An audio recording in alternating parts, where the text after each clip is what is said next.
suite sur National Geographic Channel.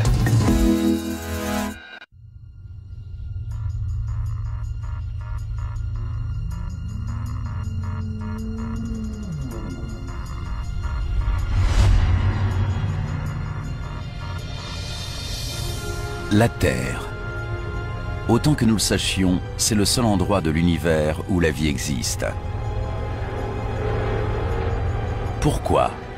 Qu'est-ce qui rend notre planète si spéciale? Les réponses sont enfouies dans les profondeurs de son passé. Pour les trouver, il faut repartir en arrière, voir les premiers hommes fouler le sol de la planète, étudier les collisions à l'origine des continents, faire face à de redoutables dinosaures, plonger dans des océans peuplés de créatures étranges, éprouver la morsure des périodes glaciaires et subir les attaques de projectiles cosmiques. Bref, remonter le temps jusqu'à la naissance même de la Terre. Ainsi, nous pourrons retracer son histoire extraordinaire et découvrir comment nous les hommes en sommes venus à exister.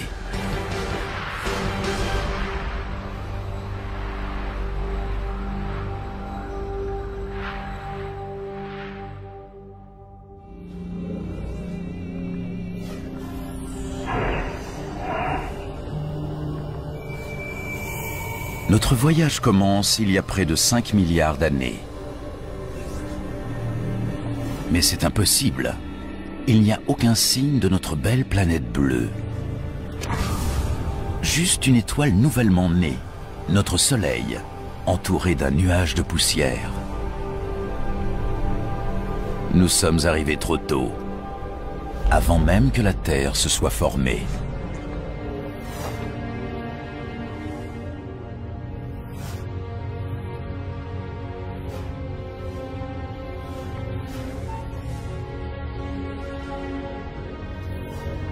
En accélérant le temps, on peut voir l'attraction agglomérer la poussière en de petits rochers.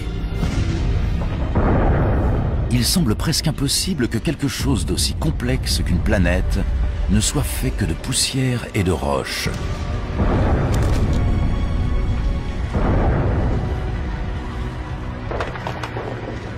Sur des millions d'années, ces blocs se sont amalgamés pour former la Terre, simple planète parmi au moins une centaine d'autres, gravitant autour du Soleil.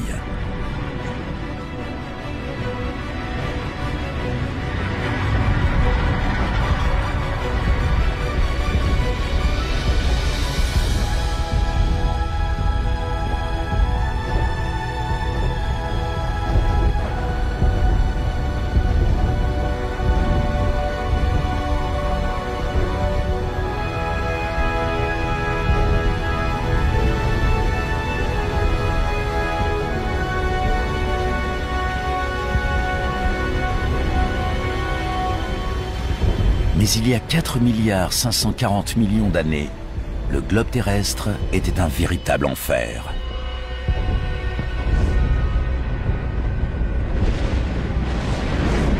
La température dépasse alors les 1200 degrés. Il n'y a pas d'air, juste du dioxyde de carbone, de l'azote et de la vapeur d'eau. Tout est si chaud, si toxique, que si nous approchions plus près, nous mourrions en quelques secondes.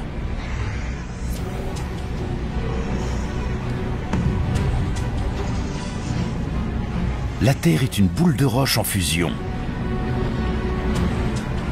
Il n'y a pratiquement aucune surface solide, juste un océan de lave à perte de vue.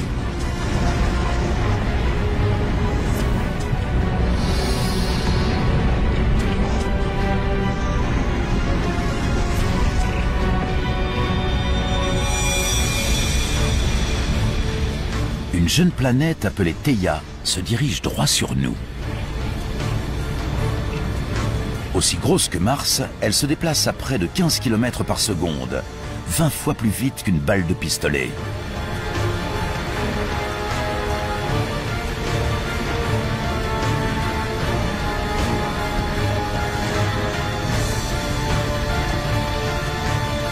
L'attraction qu'elle exerce déforme la surface de la Terre.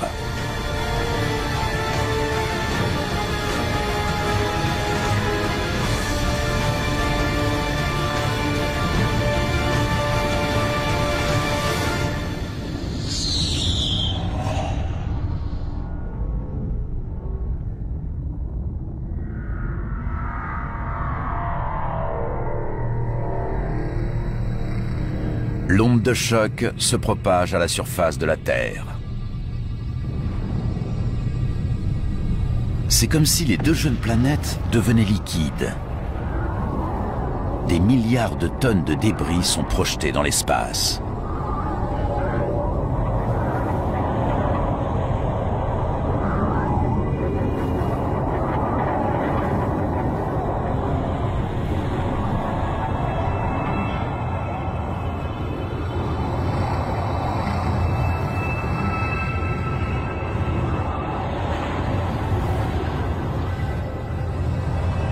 En à peine 1000 ans, l'attraction transforme les débris en un anneau de poussière et de roches brûlantes entourant la Terre.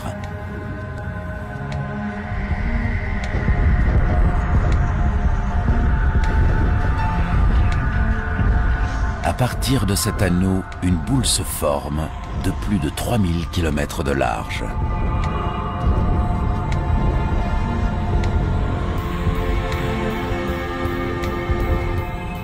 Nous assistons à la naissance de notre Lune.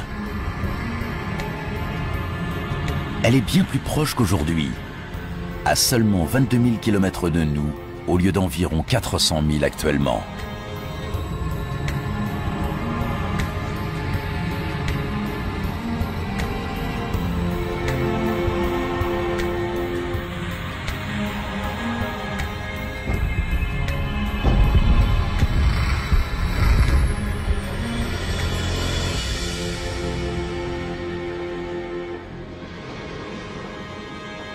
Le soleil se lève sur une Terre en train de refroidir.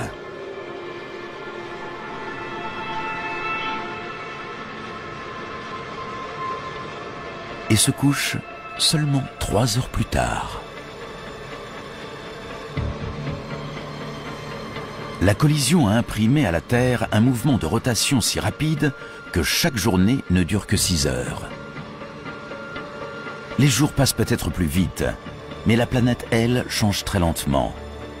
Pour comprendre sa formation, il faut faire un bond de plusieurs millions d'années dans le temps.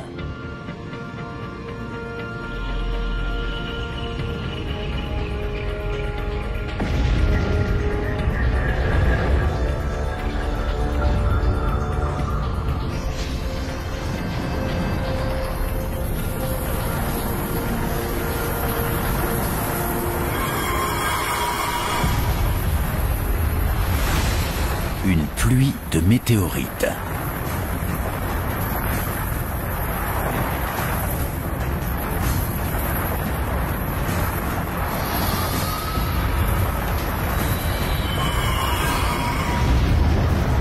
Il y a 3 900 000 000 d'années, la Terre est pilonnée par des débris issus de la formation du système solaire.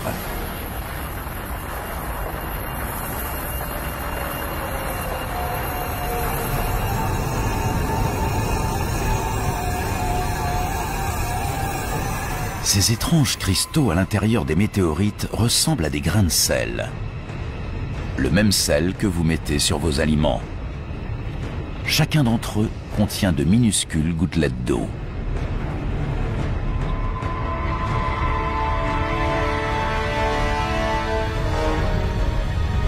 Ces projectiles pourraient en fait contenir l'ingrédient essentiel pour l'apparition de la vie sur Terre.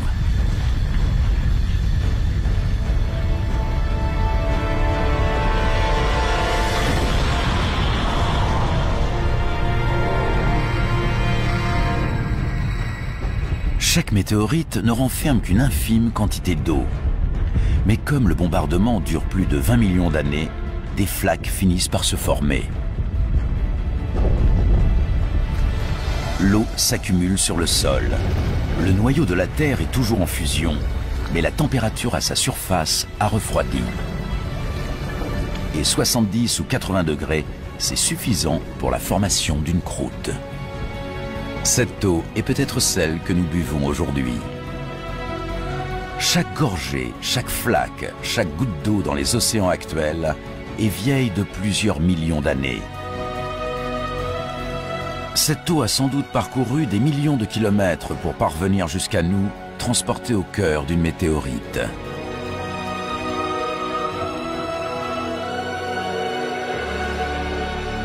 La Terre présente désormais une apparence plus familière, mais c'est toujours un endroit dangereux.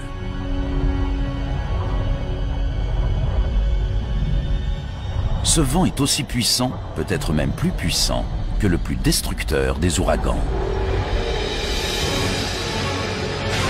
C'est un gigantesque orage provoqué par la rotation rapide de la planète. La Lune est si proche que son attraction est irrésistible. Elle crée d'immenses marées qui balayent la surface de la Terre.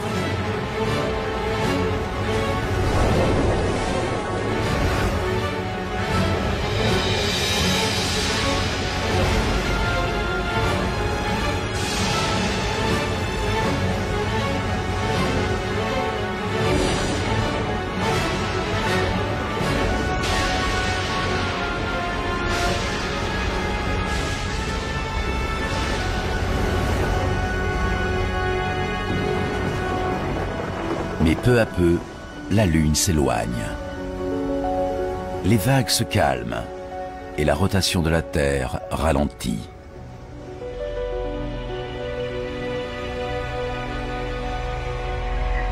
« 700 millions d'années après la naissance de notre planète, sa surface est couverte d'eau.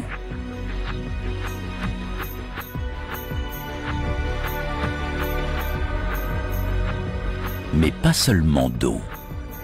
Il y a autre chose. De minuscules îlots qu'on pourrait croire surgis de nulle part.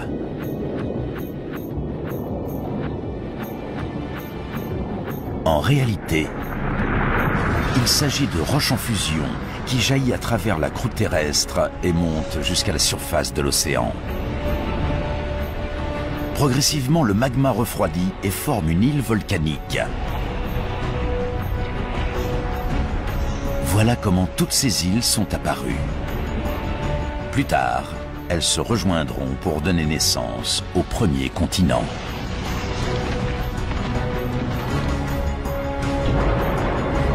Notre jeune planète possède de l'eau et des terres émergées. Elle commence à ressembler à celle que nous connaissons aujourd'hui. Mais l'atmosphère est toxique et la chaleur est terrible.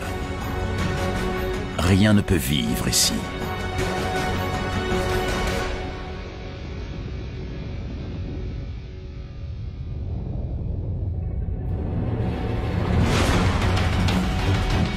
Des météorites. Elles s'abattent sur la Terre depuis sa formation. Mais il y a 3,8 milliards d'années, le bombardement est entré dans une nouvelle phase plus violente. Quelque chose a perturbé l'orbite de ces météorites. Elles ont déjà apporté l'eau sur Terre, mais elles renferment également autre chose.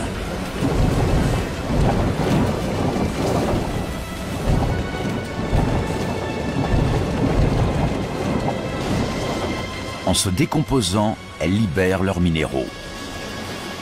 Du carbone et des protéines primitives, les aminoacides tombent ainsi au fond de l'océan.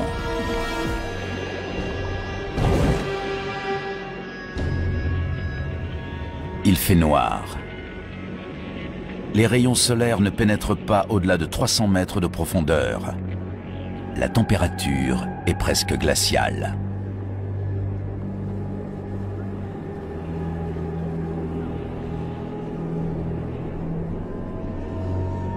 Ce doit être un mirage.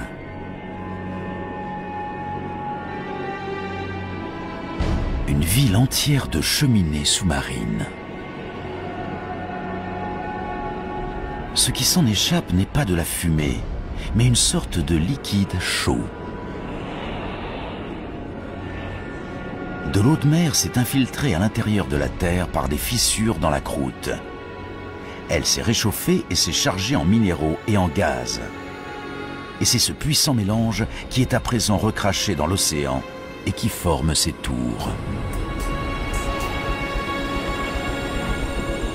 Ajoutez à cela tous les minéraux et les éléments provenant des météorites et vous comprendrez que l'eau est devenue une soupe chimique. Il est impossible de savoir quand ou comment, mais toutes ces substances se sont combinées pour créer la vie. L'eau est maintenant pleine d'organismes microscopiques. Ces bactéries unicellulaires sont les premières formes de vie sur Terre.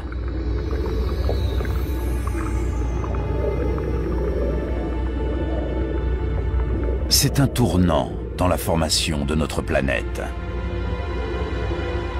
Une vie microscopique est née.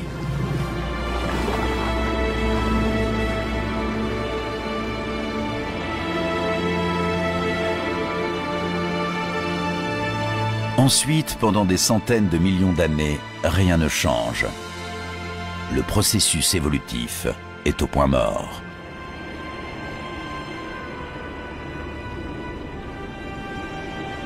Les seuls organismes vivants sont des bactéries unicellulaires. Pour trouver une forme de vie plus complexe, il faut accélérer le temps pour arriver il y a 3,5 milliards d'années dans un océan peu profond.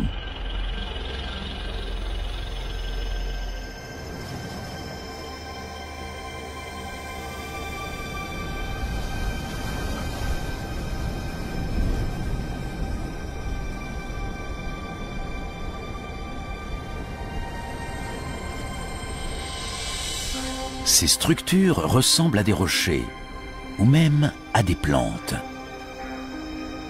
Elles paraissent pousser sur les fonds marins.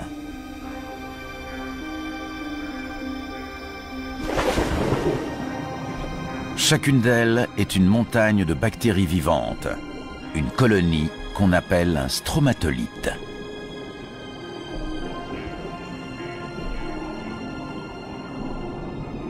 Ces bactéries transforment la lumière du soleil en nourriture. Ce processus, appelé photosynthèse, exploite l'énergie lumineuse pour transformer le dioxyde de carbone et l'eau en glucose, une forme de sucre simple comme celui que nous mettons dans notre café.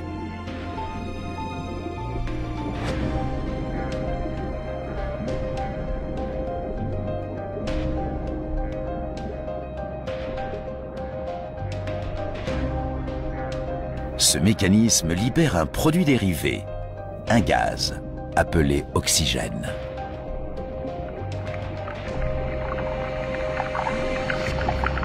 Lentement, les stromatolites remplissent les océans d'oxygène.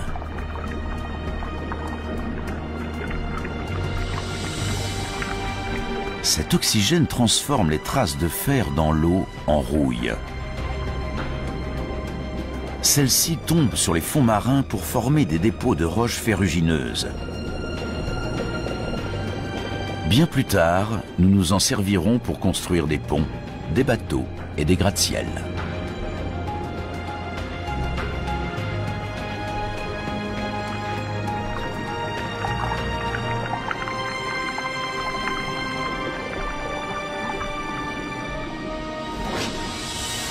Au-dessus de l'eau, l'oxygène modifie profondément l'atmosphère.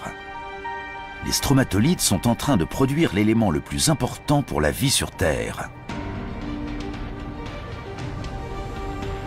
Sans eux, pratiquement aucun être vivant n'existerait. Aujourd'hui, lorsque nous respirons, c'est grâce à ces colonies de bactéries.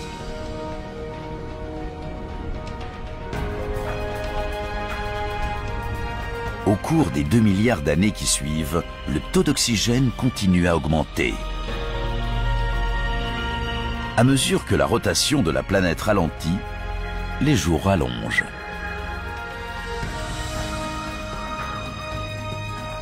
Ils durent à présent au moins 16 heures.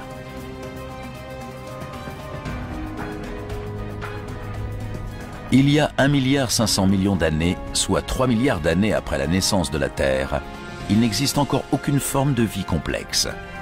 Pas de plantes, pas de dinosaures, pas d'êtres humains. Mais la Terre a quelque chose qu'aucune autre planète ne possède. Une force qui a le pouvoir de tout changer.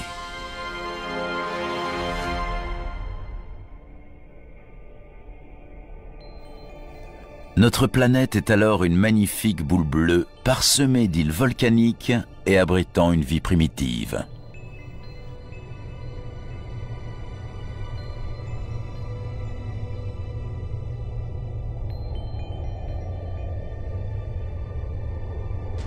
Au fil de millions d'années, la disposition de ces îles se modifie. Sous l'océan, la croûte terrestre s'est cassée en gigantesques plaques. Plus en profondeur, le noyau est à l'œuvre. Il est plus chaud que la surface du Soleil, si chaud que cela produit des mouvements dans la roche située sous la croûte. Ces mouvements font se déplacer les plaques autour du globe, entraînant avec elles les océans et les îles. Des millions d'années s'écoulent. À cette vitesse, notre planète paraît active, changeante, vivante. Sur 400 millions d'années, un nouveau supercontinent prend forme, la Rodinia.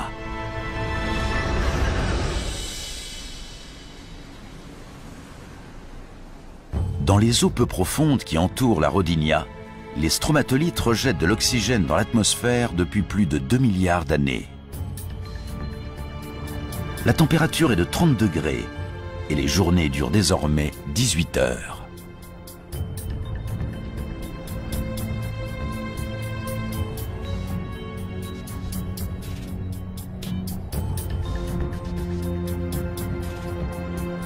Mais ceci ressemble plus à Mars qu'à notre Terre actuelle. Pour trouver la vie, il faut continuer à avancer dans le temps.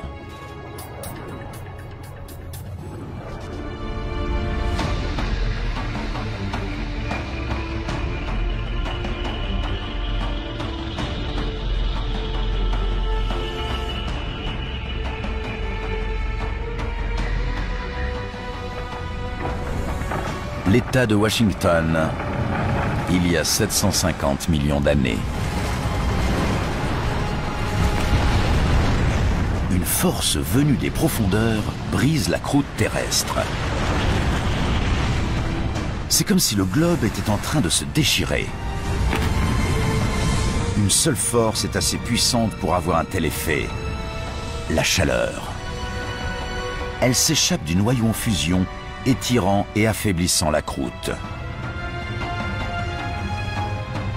Centimètre par centimètre, année après année, l'immense supercontinent se sépare en deux.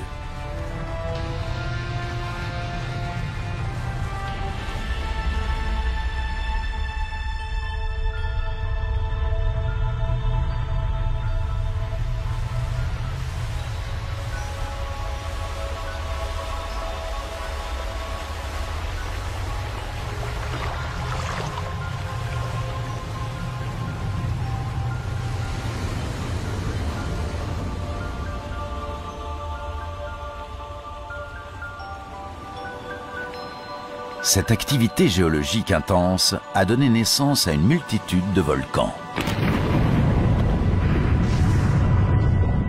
Ils crachent du dioxyde de carbone dans l'atmosphère. Il y a de la fumée et du gaz partout.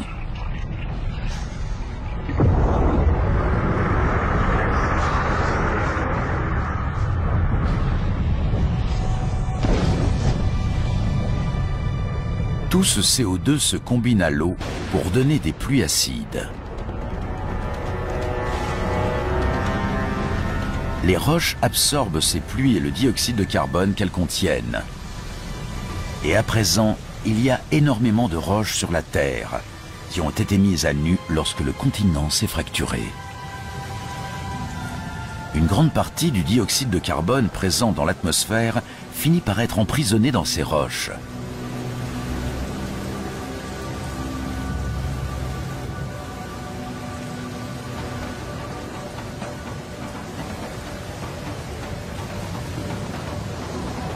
Il n'y a plus assez de CO2 dans l'atmosphère pour piéger la chaleur du Soleil à la surface de la Terre. En quelques milliers d'années seulement, la température chute à moins 50 degrés.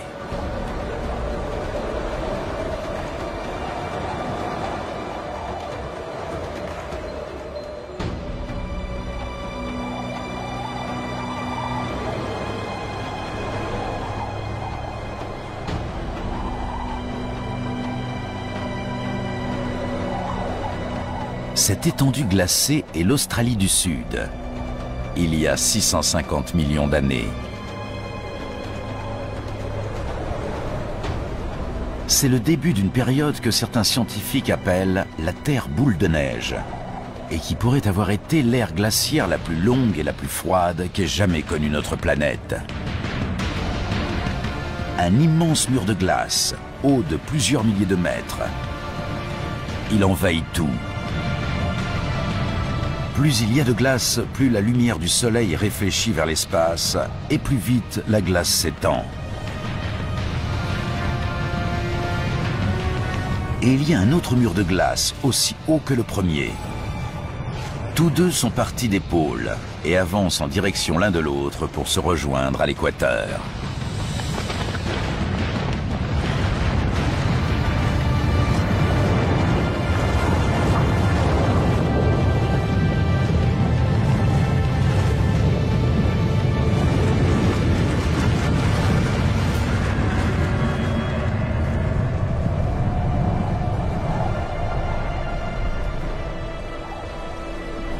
Une couche de glace mesurant jusqu'à 3 km d'épaisseur recouvre désormais l'ensemble du globe. À l'origine, une boule de feu, la Terre est devenue une boule de glace.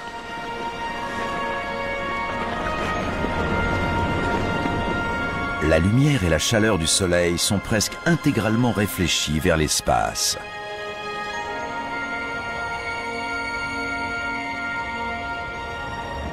Mais cela ne peut pas durer. Quelque chose doit libérer la Terre de son carcan glacé. Et à ce moment-là, qui sait si la vie aura survécu? Le globe a beau être gelé en surface, son noyau est toujours plus chaud que la surface du Soleil.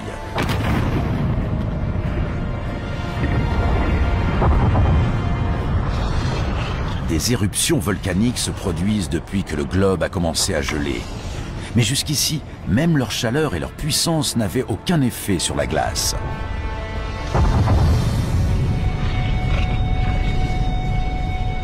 Les volcans crachent des milliards de tonnes de dioxyde de carbone. Avant la grande glaciation, les roches terrestres en absorbaient la majeure partie. Mais maintenant qu'elles sont ensevelies sous la glace, le gaz est libre de se répandre. L'atmosphère en est saturée.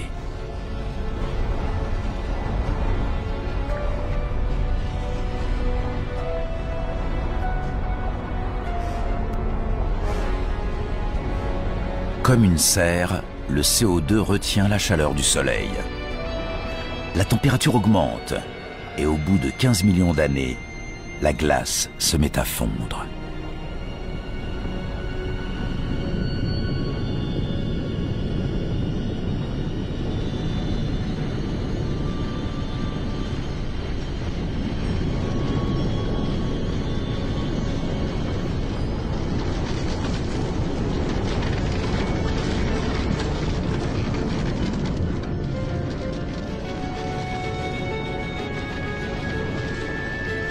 On pense que durant cette longue glaciation, le poids de la glace avait fait s'affaisser la croûte.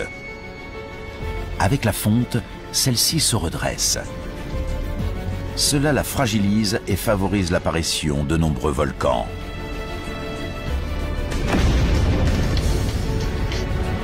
Ces volcans émettent toujours plus de dioxyde de carbone, ce qui fait encore augmenter la température. La fonte s'accélère et le taux d'oxygène monte en flèche. Par une série de réactions chimiques, la glace a produit de l'oxygène. Quand la planète était gelée, les rayons solaires ultraviolets ont réagi avec les molécules d'eau de la glace pour former un composé chimique, le peroxyde d'hydrogène. Plus connu sous le nom d'eau oxygénée, c'est le produit qu'on utilise pour décolorer les cheveux. Maintenant que la glace fond, le peroxyde d'hydrogène se décompose et libère d'immenses quantités d'oxygène.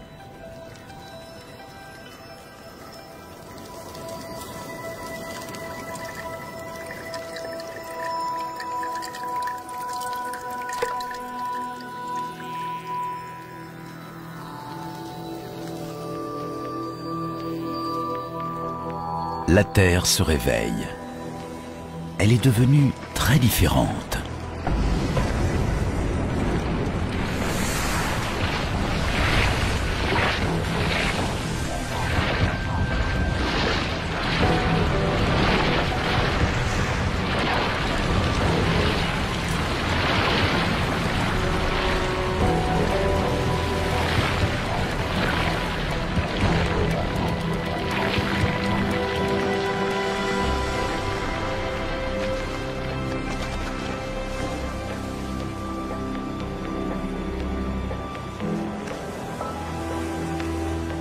Nous voici maintenant, il y a 600 millions d'années. L'atmosphère est plus chaude, comme par un jour d'été. Les journées durent environ 22 heures.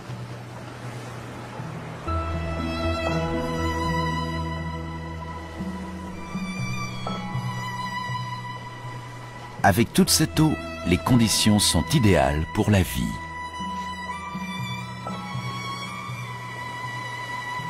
Avant la grande glaciation, des bactéries primitives étaient apparues dans l'océan. Il semble impossible qu'elles aient survécu à une ère glaciaire 75 fois plus longue que la durée totale de l'histoire humaine. Si quelque chose a survécu, notre meilleure chance de le trouver est d'aller là où nous avons observé la vie pour la dernière fois, dans l'océan.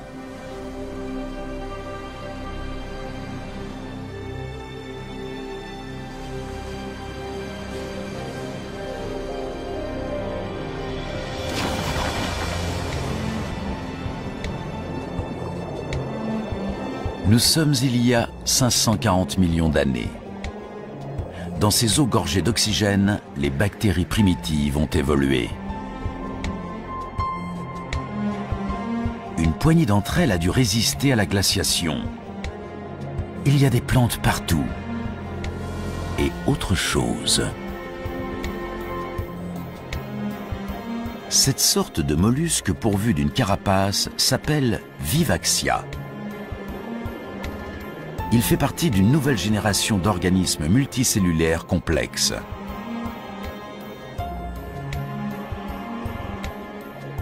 La Terre entre dans l'une des périodes les plus fécondes de son histoire, l'explosion cambrienne. L'élévation du taux d'oxygène permet aux animaux de grossir et de développer un squelette osseux. Il y a des vers, des éponges et ces étranges créatures. Ce sont des trilobites, lointains cousins des insectes, des homards et même des scorpions.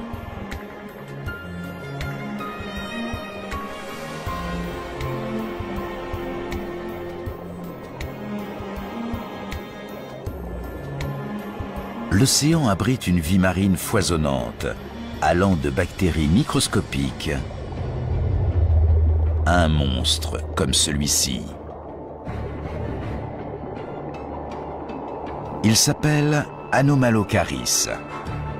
Il mesure environ 60 cm de long.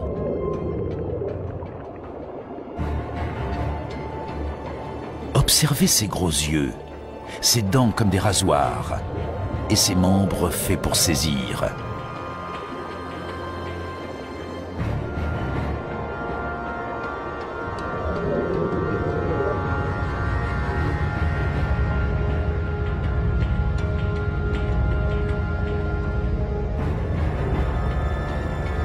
Il lui suffit de choisir une proie.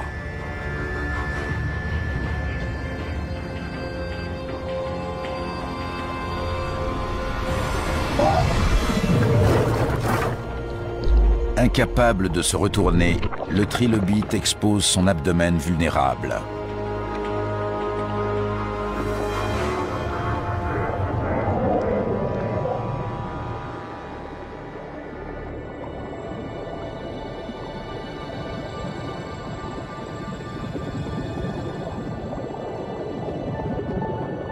Voici à présent un groupe de picaillas. Il ne mesure que 5 cm de long environ, mais possède ce qui est peut-être la toute première épine dorsale. Sur des millions d'années, cette structure simple va évoluer pour donner la colonne vertébrale qui nous permet de nous tenir debout.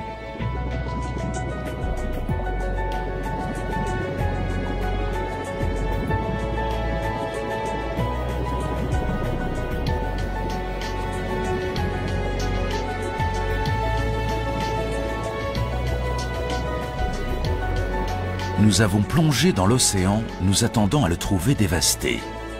Et pourtant, nous avons découvert un monde foisonnant de vie, peuplé de trilobites et de monstres étranges, et où les animaux commencent à prendre des formes familières.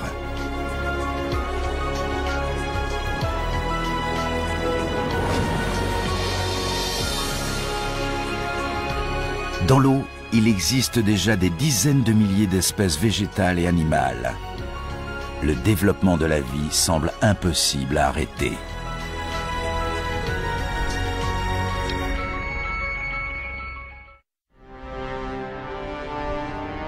Mais qu'en est-il de la terre ferme? Nous sommes il y a 450 millions d'années et les plaques ont de nouveau bougé. Un nouveau continent est apparu, le Gondwana. Il fait environ 30 degrés et le taux d'oxygène est proche de celui d'aujourd'hui. Le paysage devrait être couvert de plantes et grouillé d'animaux. Mais il n'y a pas grand-chose ici, à part quelques algues.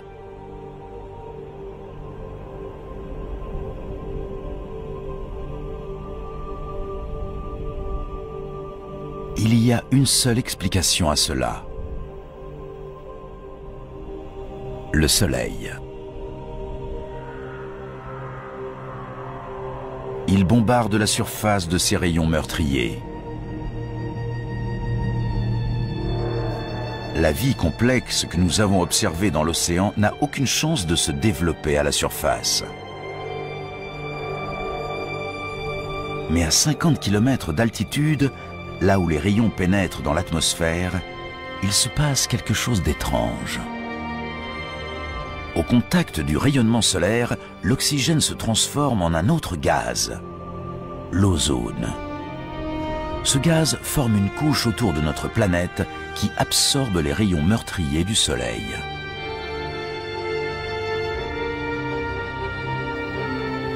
Sur 120 millions d'années, la couche d'ozone s'épaissit et bloque de plus en plus de rayons solaires.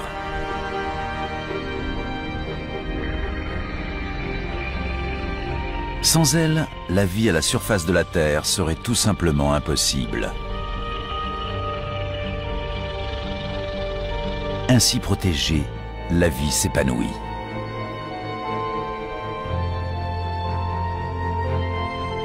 Ces petites étendues de mousse sont les premières plantes terrestres.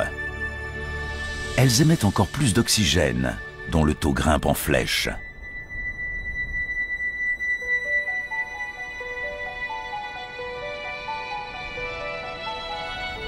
Nous voici il y a 375 millions d'années.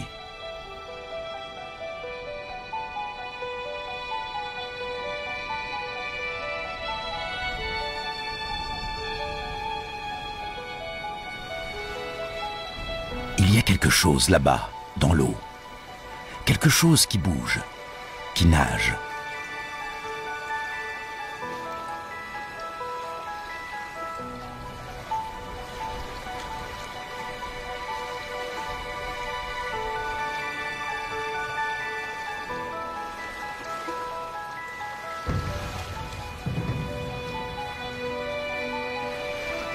C'est un curieux poisson appelé Tiktaalik.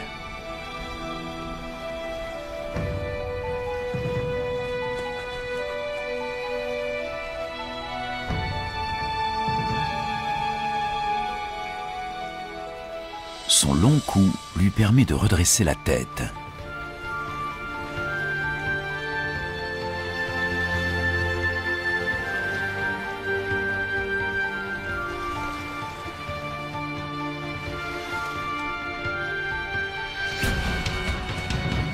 Il utilise ses nageoires comme des pattes.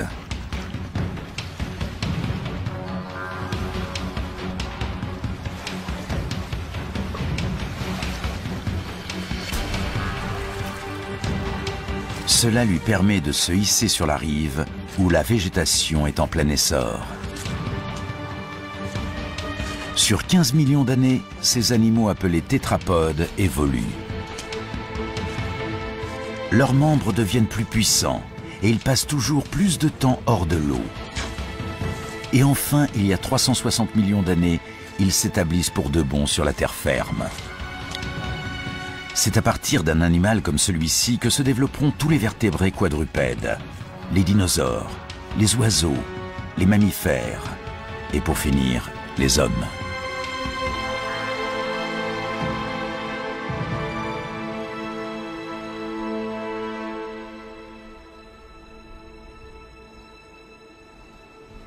Partout, les mousses et les fougères abondent, certaines mesurant au moins 30 mètres de haut. Voici une graine portée par le vent.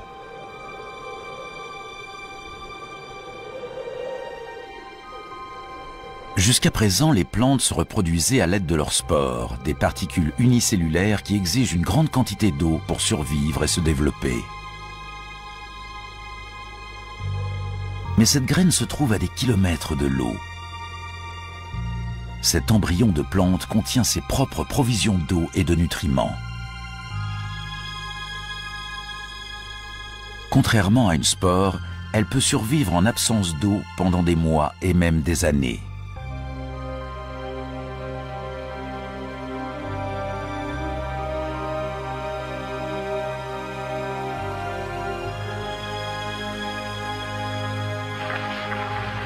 Cette humble graine propage la vie à travers la planète. Et tous les arbres et les plantes ainsi produits rejettent encore davantage d'oxygène dans l'atmosphère.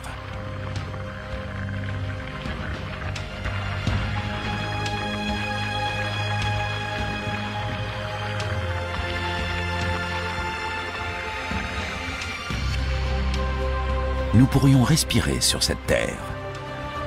Nous pourrions y vivre dès maintenant.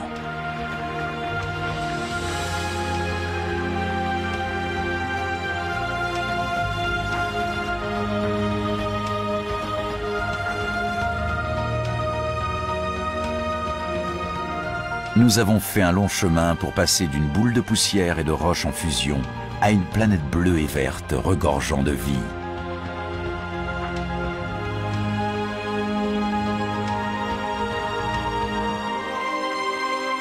Il n'y a pas encore d'êtres humains, mais des poissons, des plantes. Et ceci. Une libellule aussi grosse qu'un aigle.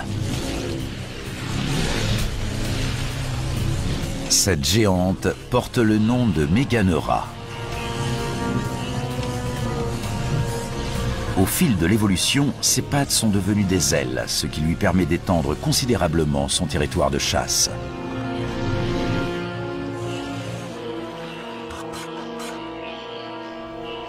On trouve ici des mille-pattes, des araignées, toutes sortes d'insectes. Ces animaux appelés arthropodes ont été parmi les premiers à s'être aventurés sur la terre ferme. Cela fait déjà des centaines de millions d'années qu'ils sont là. Ils ressemblent beaucoup aux insectes actuels. À une grosse différence près. Comme Meganeura, ils sont énormes.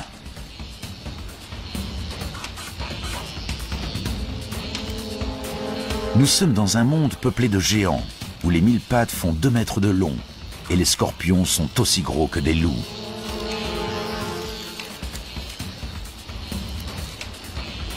La forte teneur en oxygène permet à leur système respiratoire d'être plus efficace, ce qui libère de la place pour que leur corps grossisse. Cet animal semblable à un lézard est appelé Hylonomus. Les animaux que nous avons vus jusqu'ici pondaient leurs œufs dans l'eau.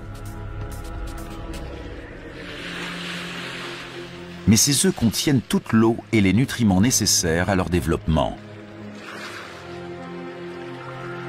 Les bébés grandissent dans leur propre petite mare individuelle.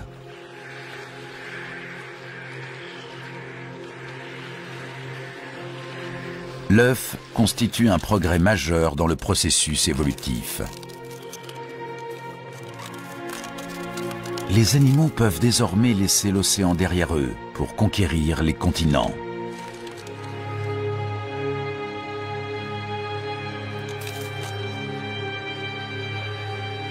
Ce bébé Hylonomus sera le fer de lance de cette avancée. C'est un nouveau type d'animal, un reptile.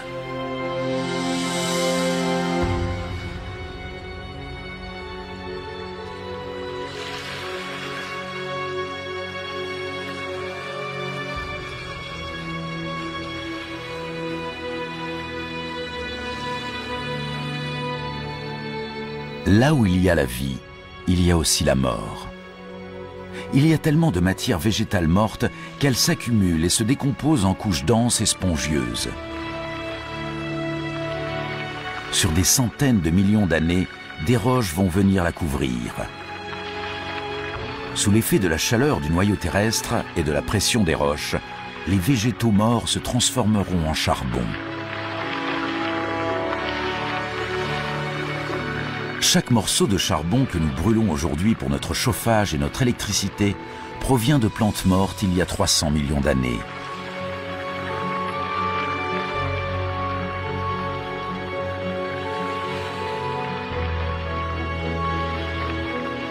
Sous la pourriture, cachée au regard, la vie frissonne.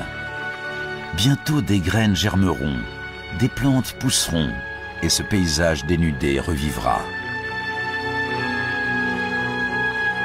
La vie semble bien avoir conquis la planète.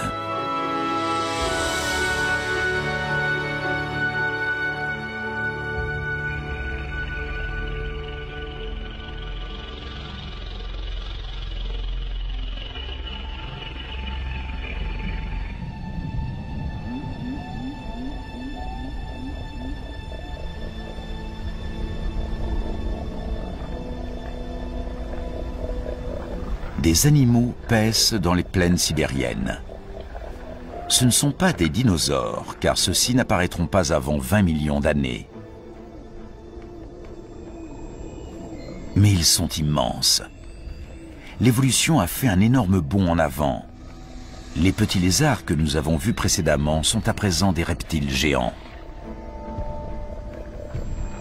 Ce sont des scutosaures, de lointains ancêtres de la tortue. Ils sont végétariens. Si les herbivores ont l'air aussi redoutables, les carnivores doivent être réellement terrifiants. Voici un gorgonopside. C'est une redoutable machine à tuer.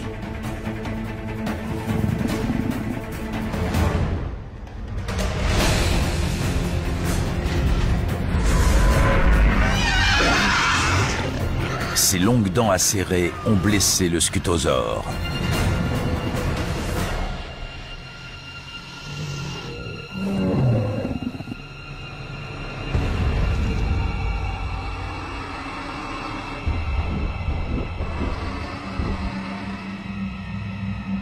Le prédateur regarde sa proie s'affaiblir et perdre son sang.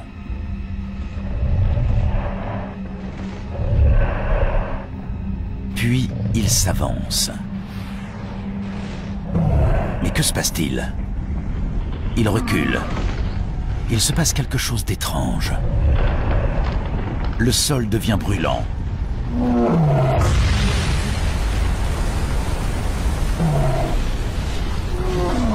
Une pression énorme semble s'exercer sous la surface.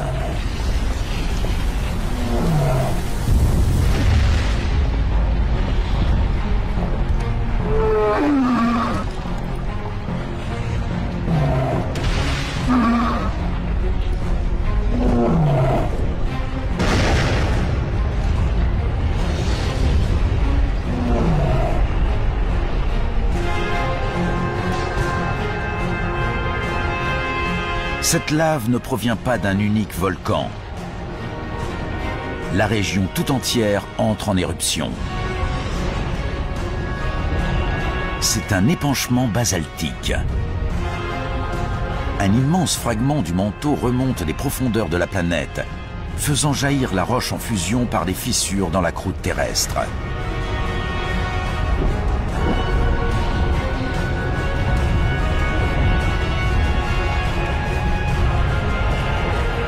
Le paradis autrefois luxuriant n'est plus qu'un enfer dévasté. Les scutosaures et les gorgonopsides sont morts. Ce sont les premières victimes de la plus grande extinction de masse que le monde ait connue, l'extinction permienne.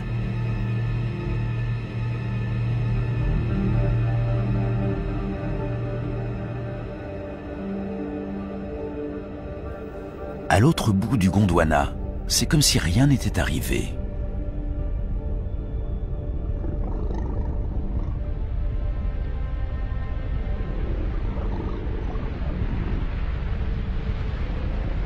Il neige. Pourtant, la température est d'environ 20 degrés. Ce n'est pas de la neige, mais de la cendre provenant des éruptions survenues à 16 000 km de là.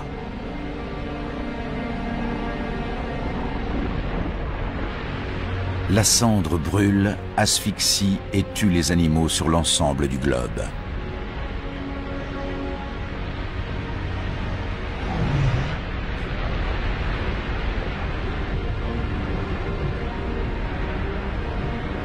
L'atmosphère est saturée de dioxyde de soufre. Avec la pluie, ce gaz se transforme en acide sulfurique qui brûle tout sur ce quoi il tombe.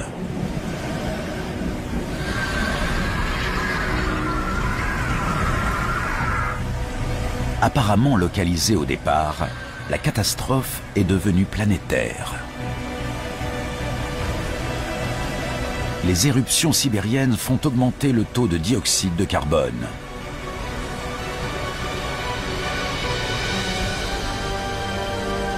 L'atmosphère devient plus chaude. L'eau s'évapore. La végétation meurt. Nous pensions que la vie s'était enfin imposée.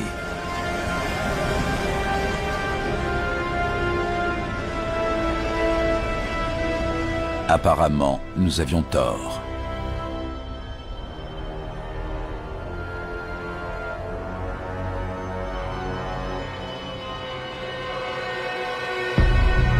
Il n'y a plus aucun signe de vie sur la terre ferme. Mais dans l'eau, c'est impossible. Les océans deviennent roses.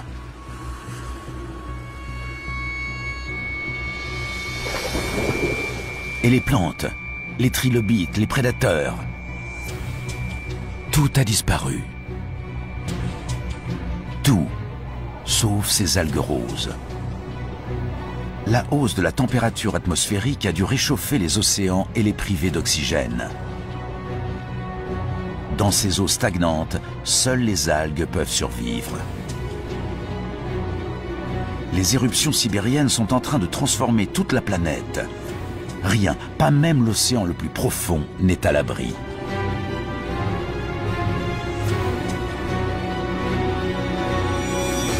Mais regardez, des bulles. Ce n'est pas de l'oxygène. C'est du méthane qui s'échappe d'immenses poches de gaz situées sous les fonds marins. Le méthane est un gaz à effet de serre, au moins 20 fois plus nocif que le dioxyde de carbone. Jusqu'à présent, il se trouvait à l'état de glace, mais avec le réchauffement des océans, il commence à fondre.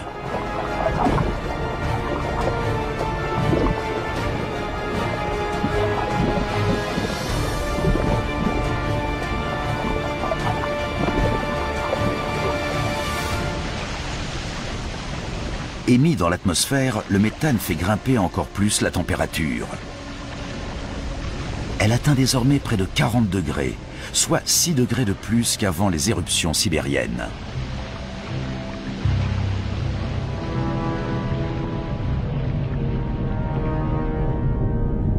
Même les animaux qui avaient survécu jusqu'ici sont condamnés.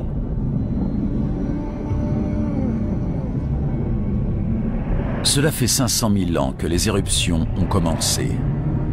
Et durant ce demi-million d'années, la lave n'a cessé de se déverser. Elle couvre à présent une région de la taille des États-Unis, avec une couche de roches en fusion de près de 6 km d'épaisseur.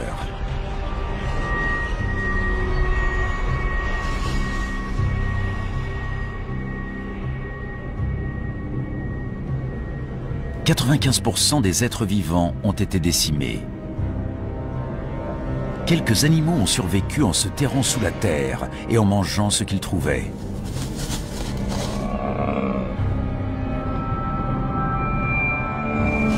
Tout le reste est mort.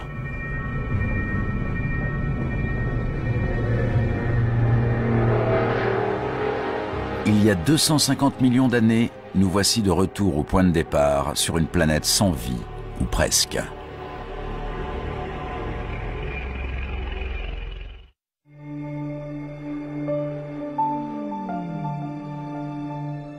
Cela fait maintenant 50 millions d'années que la vie sur Terre a été presque anéantie et la planète s'est transformée.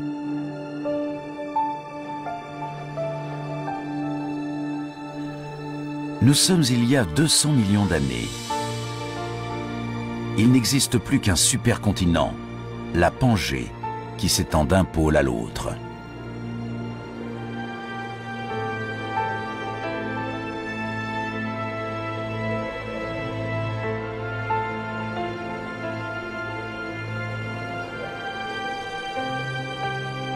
Après le traumatisme de l'extinction massive, la planète est en voie de guérison. La température se stabilise, les pluies acides cessent et la végétation repousse.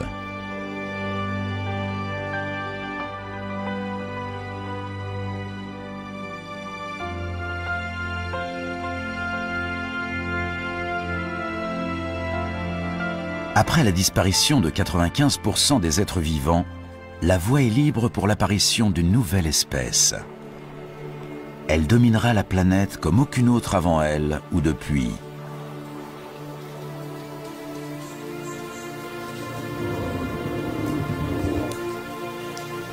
Les dinosaures.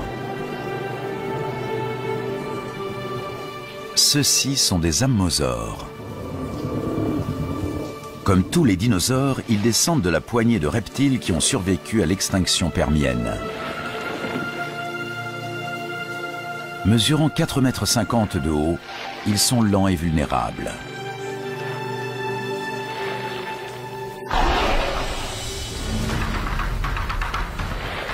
Un dilophosaure. Pardon, 2.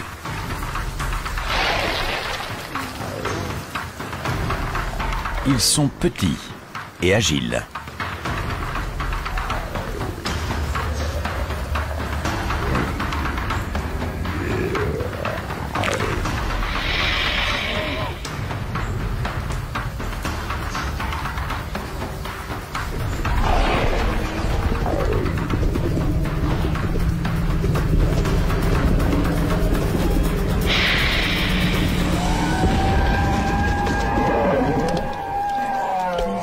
L'ammosaure est un repas trop gros pour un dilophosaure, mais pas pour 2.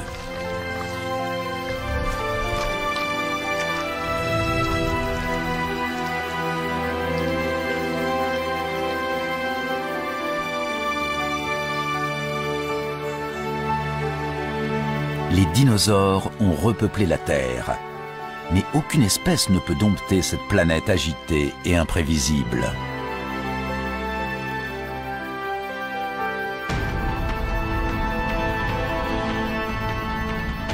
Ici, la croûte terrestre s'amincit.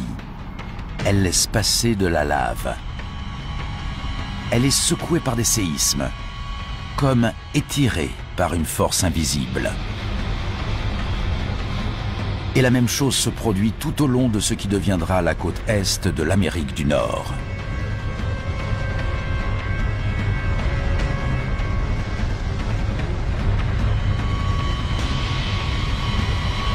Les plaques continentales se déplacent à nouveau. Il y a 190 millions d'années, le supercontinent appelé la Pangée se disloque.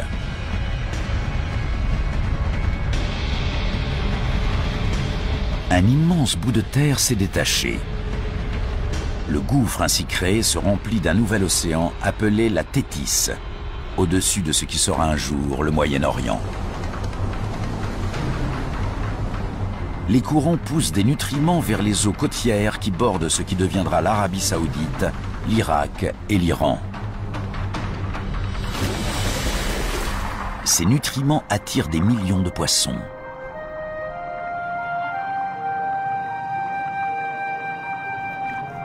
Mais tout ce qui est vivant finit un jour par mourir. Le plancton et les poissons morts tapissent les fonds marins.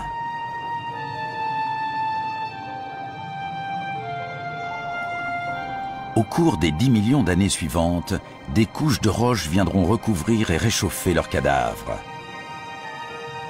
Avec le temps, ceux-ci se transformeront en pétrole.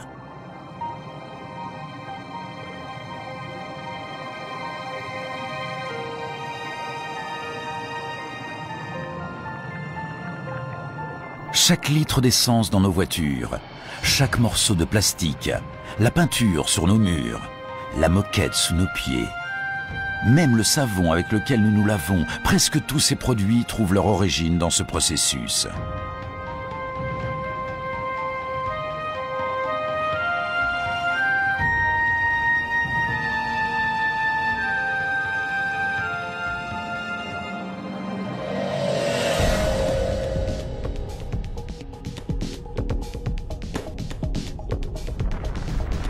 Il y a 180 millions d'années, plus à l'ouest, la plaque nord-américaine continue à s'éloigner de la plaque eurasiatique.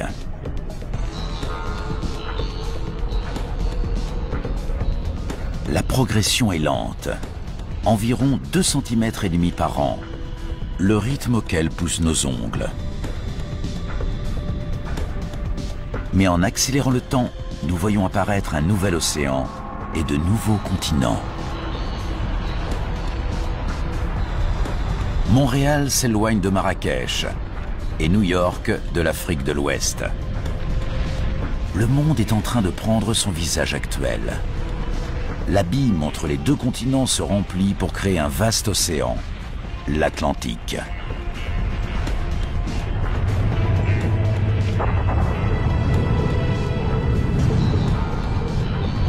Et là, au milieu, un volcan. Nous avons déjà vu les plaques se déplacer. Nous savons que cela est dû à des mouvements qui se produisent en profondeur sous la croûte. C'est le même processus qui se déroule en ce moment même sous nos yeux.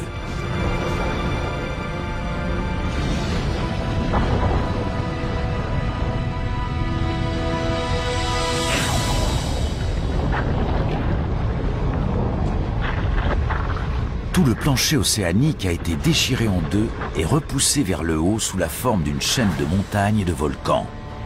Une chaîne qui devient plus haute que l'Himalaya et plus longue que les montagnes rocheuses. L'eau est chaude. De la lave remonte des entrailles de la Terre.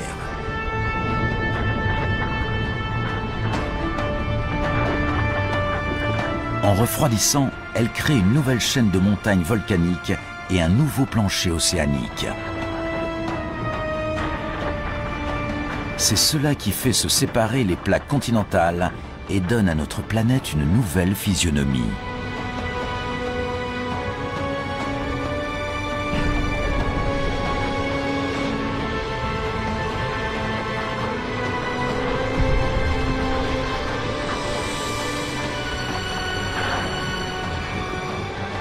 Cette activité géologique fait de la Terre un lieu sans cesse changeant, créatif, unique.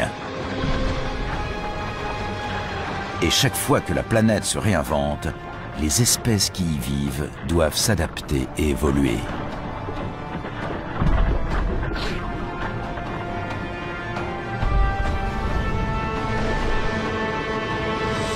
Des espèces comme celle-ci par exemple, les ichthyosaures. Leurs ancêtres reptiles vivaient sur la terre ferme, mais ils ont changé en même temps que la planète. Ils ont développé des nageoires et investi le jeune océan Atlantique.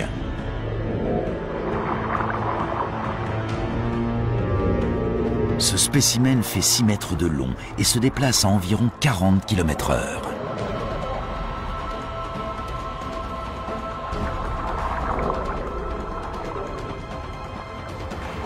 C'est le plus rapide des animaux marins, le plus efficace des prédateurs, et il règne sur les océans depuis 50 millions d'années.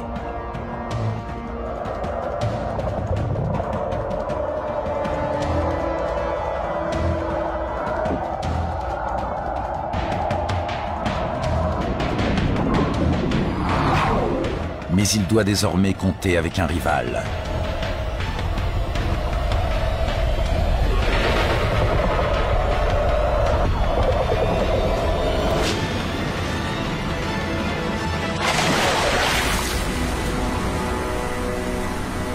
Un pliosaure.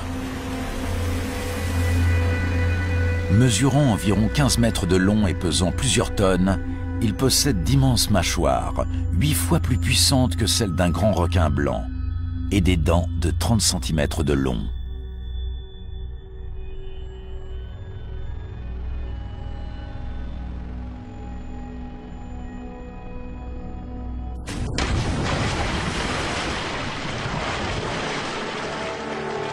La terre et les animaux qui y vivent sont devenus méconnaissables.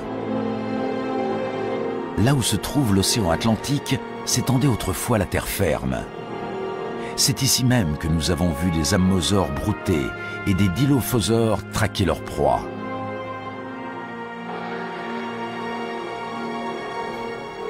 Le monde des dinosaures est peut-être différent, mais ces animaux continuent de dominer la Terre. Ils semblent invincibles.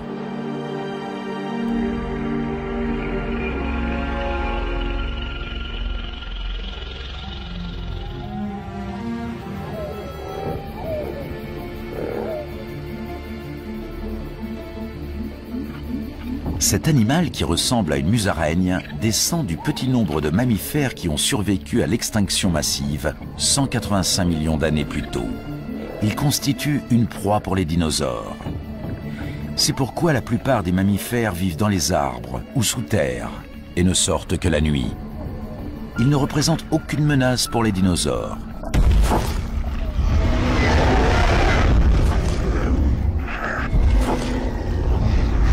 Rien ne peut remettre en question la domination de cette espèce.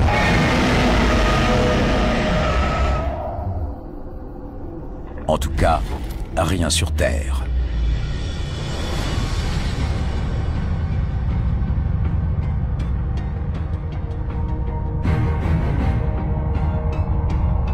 Un gigantesque morceau de roche.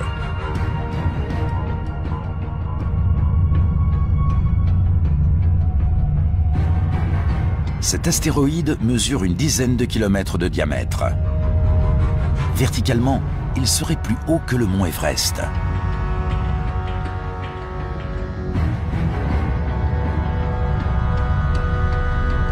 Il file à plus de 70 000 km/h, droit vers la Terre.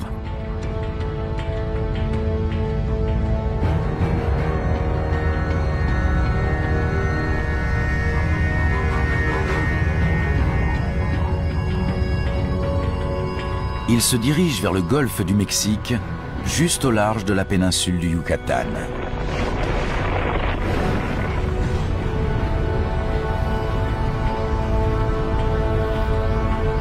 Sa vitesse est telle qu'en clignant des yeux, on pourrait rater l'impact. À moins de ralentir le temps. En une fraction de seconde, le monde va changer à jamais.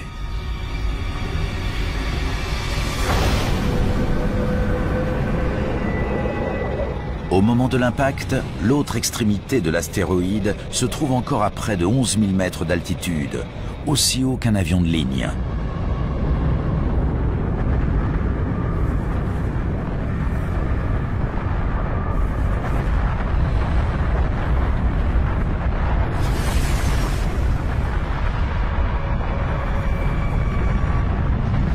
Le choc est si violent qu'il détruit tout.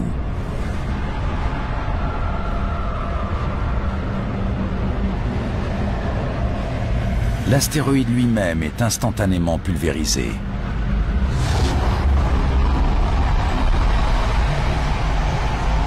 L'impact dégage autant d'énergie que plusieurs millions de bombes atomiques.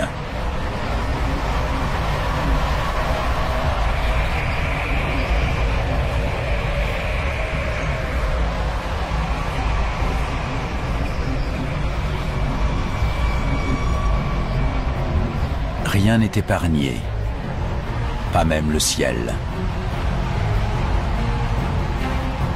Certains de ces blocs sont aussi gros que des pâtés de maison.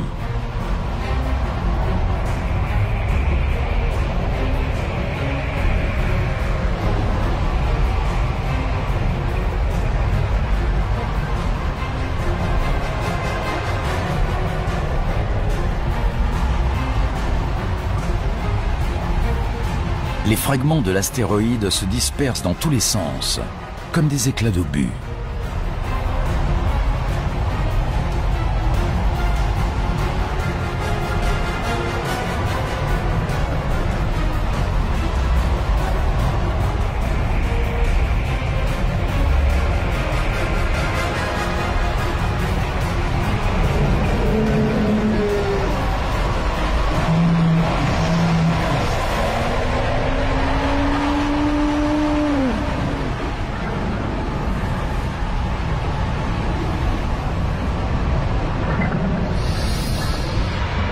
Quelques minutes après la collision, à des milliers de kilomètres du point d'impact, la Terre est bombardée de toutes parts.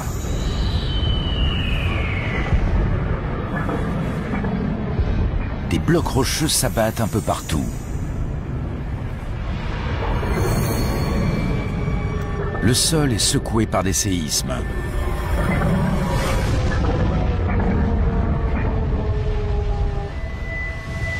Des tsunamis ravagent les côtes.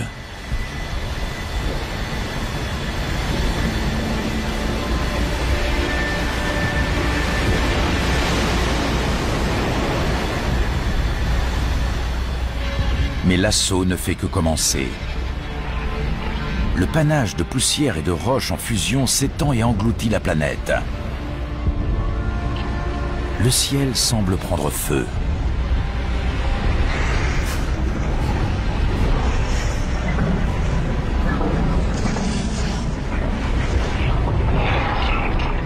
La surface de la Terre atteint une température de 275 degrés.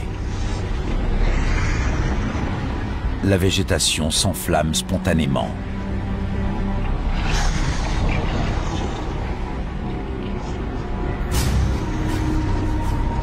Des mois après l'impact, la fumée et la cendre bloquent toujours les rayons du soleil. Privée de lumière, la végétation meurt, et avec elle les animaux qui s'en nourrissaient.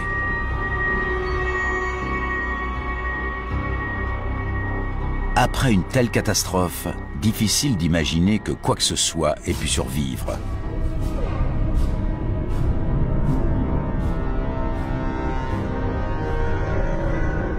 Il y a 65 millions d'années, la chute d'un astéroïde signe la fin des dinosaures.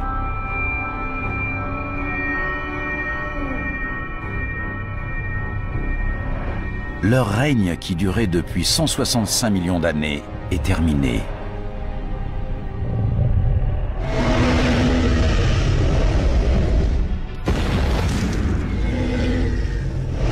Mais leur disparition est une aubaine pour une autre espèce.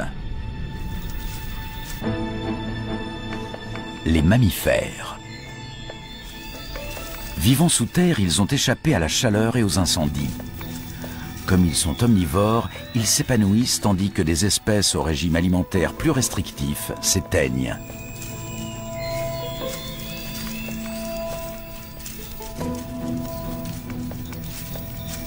Ces animaux deviennent les héritiers improbables de la couronne des dinosaures.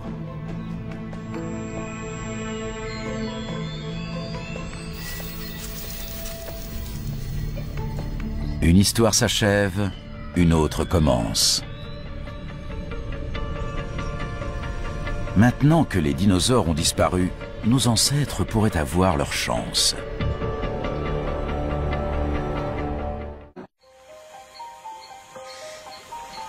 Les dinosaures sont morts depuis longtemps.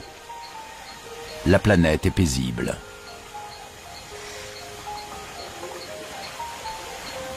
Dans ce monde nouveau, nos ancêtres mammifères évoluent.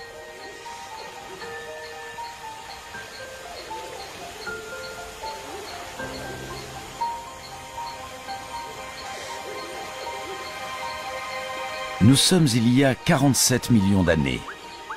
Ce lac, qui recouvre ce qui sera un jour l'Allemagne, doit être l'endroit idéal pour les observer.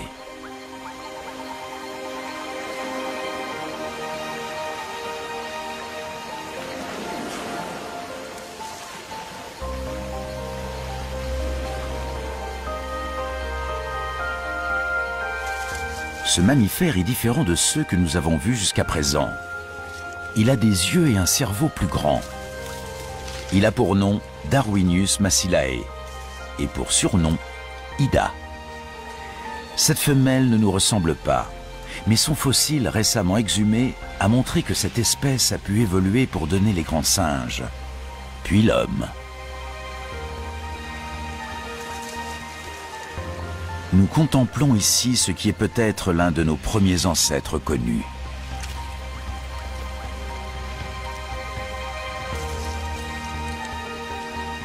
Ce lac se trouve sur un cratère volcanique qui émet des gaz nocifs.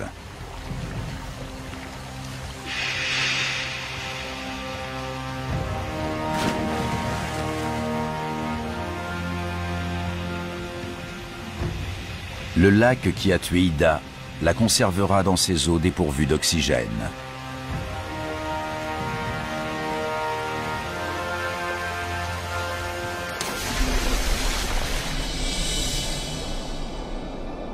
Un jour, quand l'eau aura disparu et qu'Ida se sera fossilisée, nous la découvrirons et nous reconnaîtrons dans ce primate primitif ce qui est peut-être le tout début de notre propre histoire, celle de la vie humaine.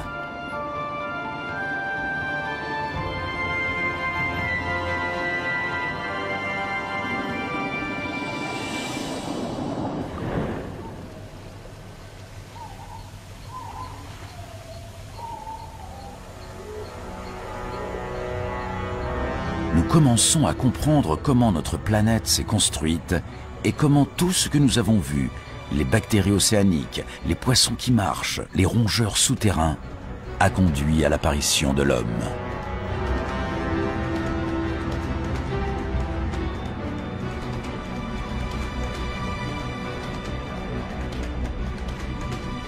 Il y a 47 millions d'années, l'atmosphère ressemble beaucoup à la nôtre.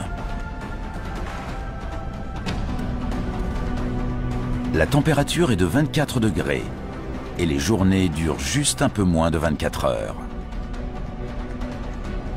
La Terre est presque identique à celle sur laquelle nous vivons aujourd'hui. Presque.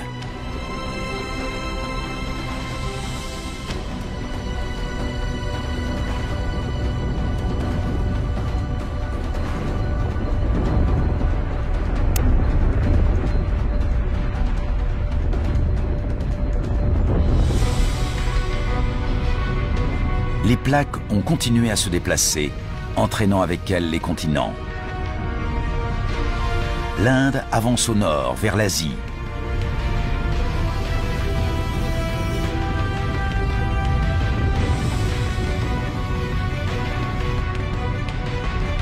Les deux plaques sont engagées dans un combat titanesque.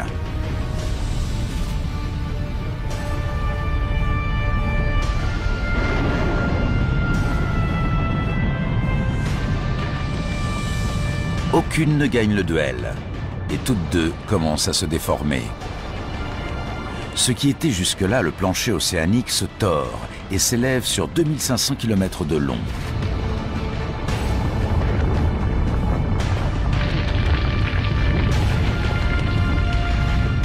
Une immense chaîne montagneuse surgit, 1500 mètres de haut, 4500 mètres de long.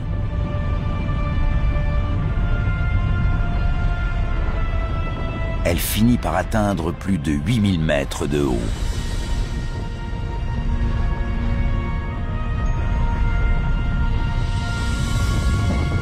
L'Himalaya vient de naître.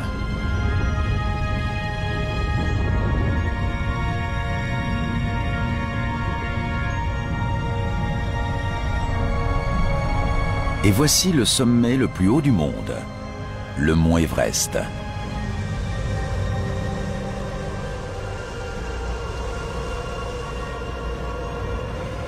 Il est si haut qu'il se trouve sur le passage du jet stream, un flux d'air circulant à la même altitude que les avions de ligne.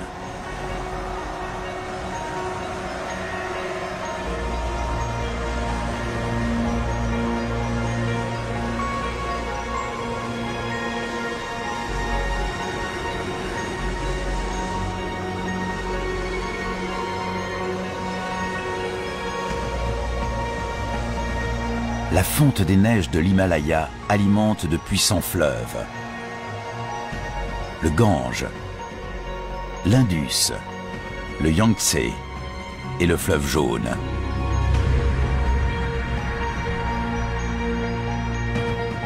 L'Himalaya est comme un gigantesque château d'eau.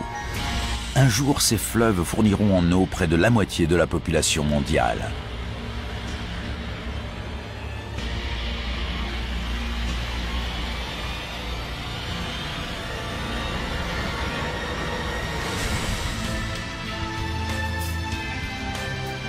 Voici maintenant le visage de notre planète il y a 20 millions d'années, avec chaque continent, chaque océan, exactement tels que nous les connaissons aujourd'hui. Mais il manque quelque chose. Nous, la race humaine. Pour que l'homme puisse apparaître, quelque chose quelque part doit changer.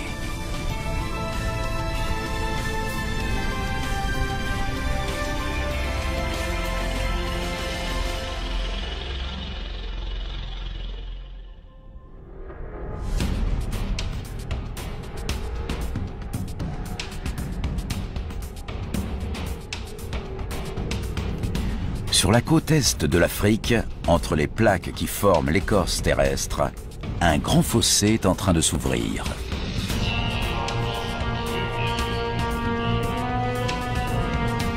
Il s'étire sur près de 6000 km.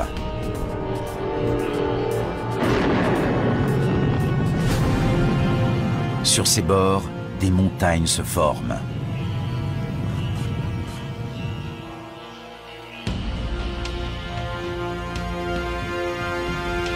Là, on dirait un singe, pas un homme. Il pourrait rester dans ses arbres à jamais, mais son monde est en train de changer.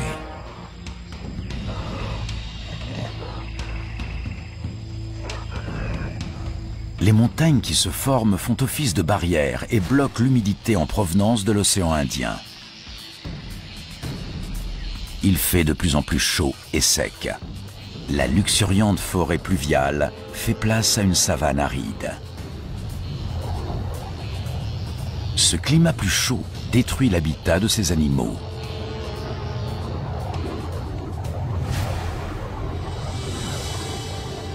Obligés de parcourir de plus longues distances en quête de nourriture, ils finissent par arrêter de traîner leurs phalanges sur le sol comme des singes. Ils se redressent et adoptent la marche bipède. C'est l'étape la plus importante de l'histoire de l'humanité. Cette chaîne de montagnes qui borde la côte est de l'Afrique est peut-être la raison pour laquelle nous marchons sur nos deux jambes. Cela paraît incroyable, mais le mouvement aléatoire de deux plaques continentales pourrait avoir déclenché une série d'événements qui mèneront à l'apparition des premiers hommes.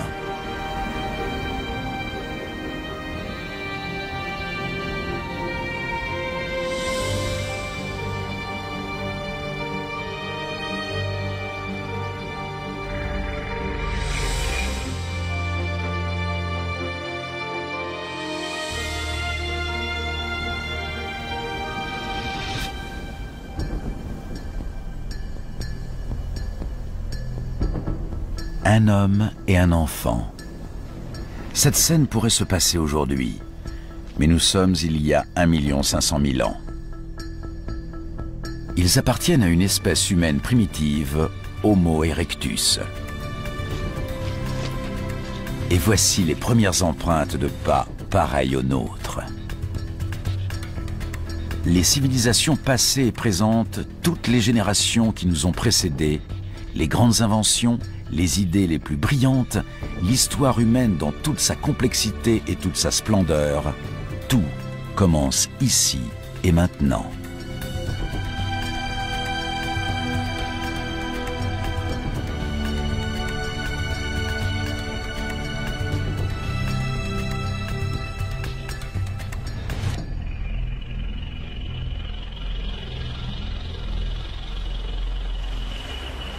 Le climat change à nouveau. Il y a 70 000 ans, le niveau de la mer diminue. Le fossé entre l'Afrique et l'Arabie se rétrécit pour ne plus faire que 13 km. La mer Rouge est plus étroite et assez peu profonde pour qu'un petit groupe puisse la franchir et quitter l'Afrique. C'est une autre espèce humaine plus récente. Homo sapiens.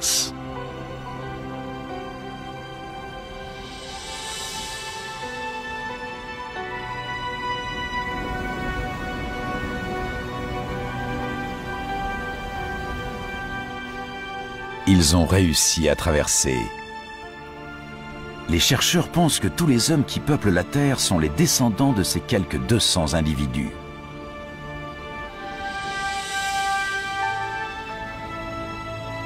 Au fil du temps, nos ancêtres se multiplient et colonisent l'Inde, l'Asie et l'Europe.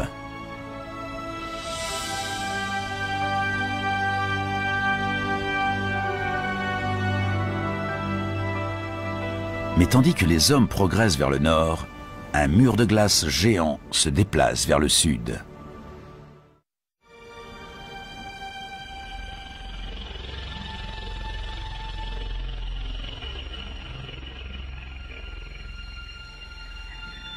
L'Europe, il y a 40 000 ans.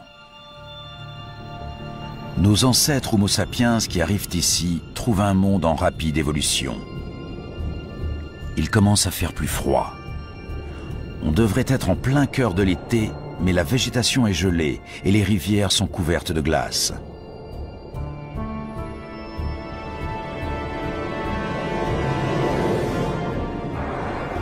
Des changements naturels dans l'orbite de la Terre, dans le taux de CO2 et dans la circulation de l'eau chaude autour de la planète, se conjuguent pour abaisser la température. La Terre entre dans une période glaciaire. Des glaciers hauts comme des gratte-ciel s'étendent sur l'hémisphère nord, au rythme de 30 cm par jour. Lents et puissants, ils sculptent le paysage à mesure qu'ils avancent, creusant de grandes dépressions. La planète n'aura plus jamais la même apparence.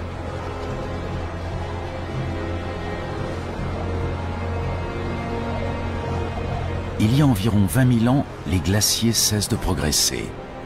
Une grande partie de l'hémisphère nord est couverte d'une couche de glace atteignant 2,5 km d'épaisseur. Avec des milliards de mètres cubes d'eau piégés sous forme de glace, le niveau des mers diminue.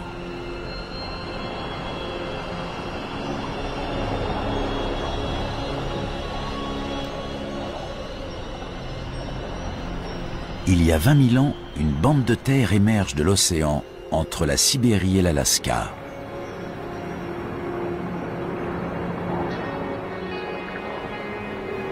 C'est une passerelle entre deux immenses continents. Un passage qui conduit l'homme de l'Asie à un nouveau monde, l'Amérique. C'est le dernier grand continent à être colonisé, la dernière grande migration humaine.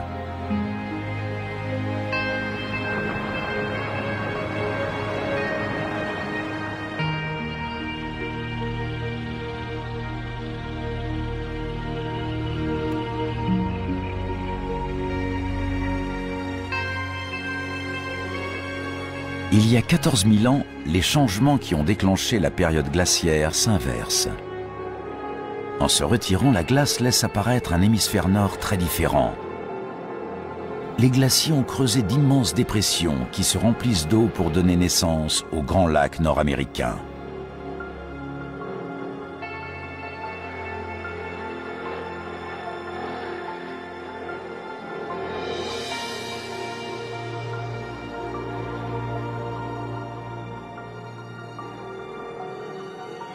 Il y a 6 000 ans, la glace se retire jusqu'au pôle, autour de l'Arctique et de l'Antarctique.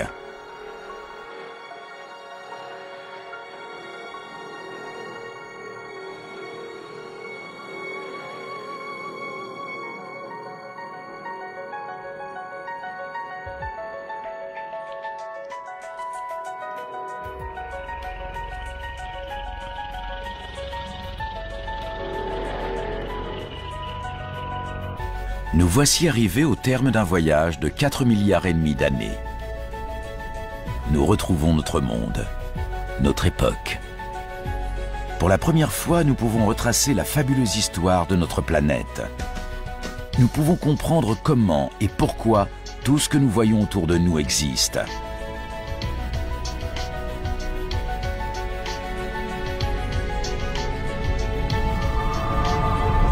Le ciel au-dessus de nos têtes. L'eau, ingrédient essentiel de la vie.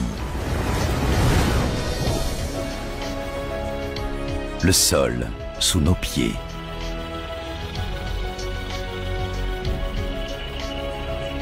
Et enfin, la vie. Résultat spectaculaire d'un enchaînement de catastrophes et de coïncidences.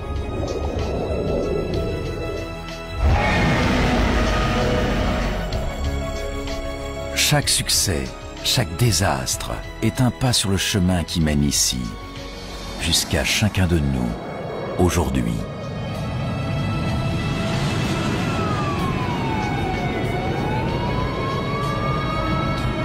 Mais l'histoire de la Terre ne s'arrête pas ici. Beaucoup de choses sont arrivées, mais bien d'autres sont à venir. La Terre vivra encore au moins 4,5 milliards d'années. Tout ce que nous avons vu lors de notre voyage n'est que la moitié de l'histoire. Imaginez quelle merveille, quelle terreur, quelles étranges créatures attendent encore notre planète en constante évolution.